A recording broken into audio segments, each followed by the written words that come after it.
Bonjour à tous, il est 8h45, nous sommes en direct sur TV Finance et Boursorama. C'est le live TV Finance jusqu'à 9h25 pour suivre l'actualité économique et financière de ce jeudi 4 avril. Au sommaire de l'émission des invités, nous recevrons Julien Meriodo, président de UbiGreen, une start-up qui propose aux entreprises des solutions digitales pour améliorer leurs dépenses énergétiques.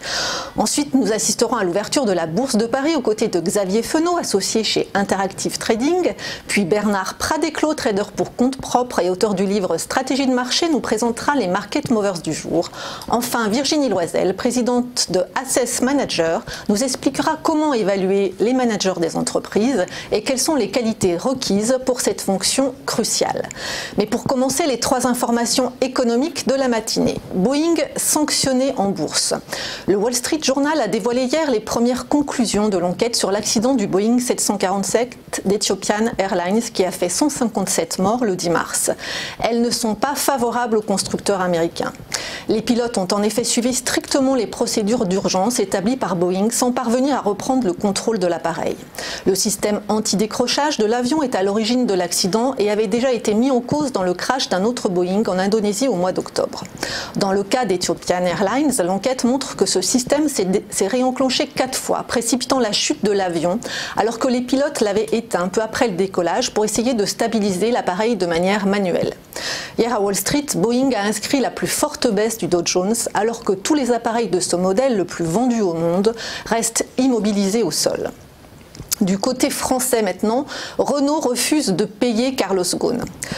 Au-delà d'un certain point, l'argent n'a pas d'utilité pour moi, disait Bill Gates, le fondateur de Microsoft. Espérons que Carlos Ghosn, l'ex-PDG de Renault, partage cette opinion puisque le constructeur automobile français a décidé hier lors d'un conseil d'administration de lui couper les vivres.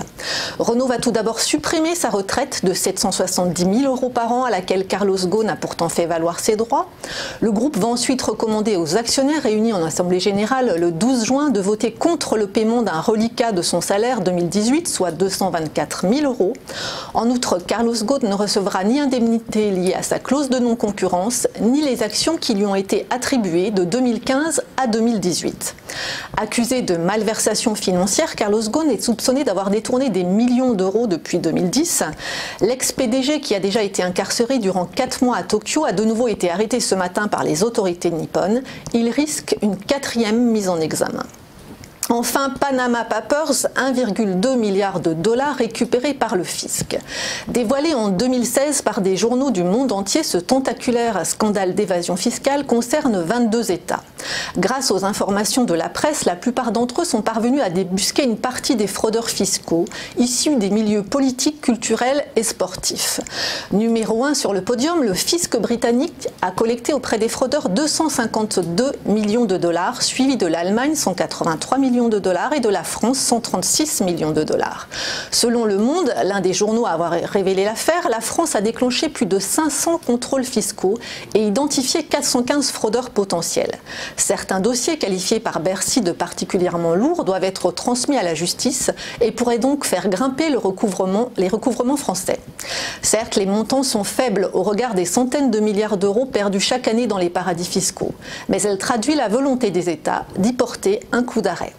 Retour maintenant à la Bourse de Paris. En préouverture, le CAC 40 est attendu en légère baisse. Hier, l'indice parisien s'est apprécié de 0,8% à 5 468 points, son plus haut de l'année.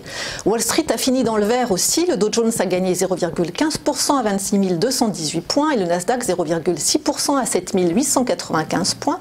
Ce matin à Tokyo, le Nikkei a terminé stable. Sur le marché des changes, l'euro se maintient au-dessus de 1,12 $. Côté pétrole, le baril de Brent s'échange à plus de 69 $ et le brut léger américain WTI à plus de 62 $.